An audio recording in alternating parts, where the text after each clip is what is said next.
siapapun yang bersama dengan Al-Quran pasti akan dimuliakan oleh Allah. Malaikat yang menurunkan Al-Quran menjadi malaikat yang paling mulia, yaitu adalah malaikat Jibril. Malam ketika Allah menurunkan Al-Quran menjadi malam yang paling mulia, yaitu adalah malam Lailatul Qadar.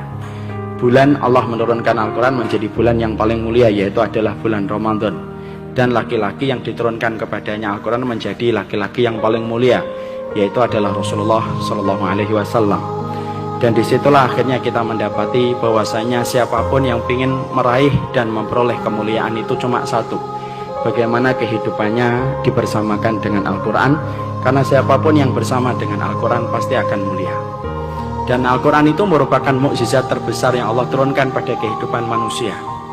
Mukjizat ini menenggelamkan mukjizat-mukjizat yang lainnya tanpa menafikan bagaimana keutamaan mukjizat yang lainnya. Mukjizat Al-Quran itu mengalahkan mukjizat Nabi Musa dengan tongkatnya yang mampu merubah lautan menjadi daratan. Mukjizat Al-Quran itu mampu mengalahkan mukjizatnya Nabi Sulaiman yang mampu berbicara dengan semua binatang, dan mampu mengalahkan mukjizatnya Nabi Ibrahim yang kebal ketika dibakar. Karena semua mukjizat para nabi dan mukjizat para rasul itu hilang bersama dengan wafatnya mereka. Adapun mukjizat Nabi Muhammad, walaupun dulu saya ketika waktu kecil suka bingung kenapa mukjizatnya Rasulullah itu hanya Al-Quran, tapi ternyata baru saya tahu, ternyata Al-Quran itu bukan hanya mukjizat, tapi mukjizat yang paling besar. Karena mukjizat para nabi dan para rasul itu hilang seiring dengan wafatnya mereka, tetapi mukjizatnya Nabi Muhammad itu tidak hilang walaupun Rasulullah sudah meninggal dunia.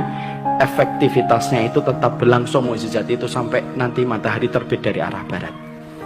Makanya dari situlah kita akhirnya mengetahui siapapun yang ingin membangun kemuliaan itu dimulai dari Al-Quran yang ditanam di dalam dadanya.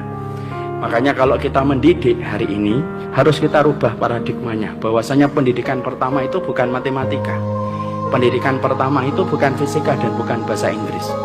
Tapi bagi kaum yang beriman kepada hari akhir, ketika telah mengimani semua perkataan Rasulullah, pendidikan pertama dalam kehidupan anak itu adalah Al-Quran.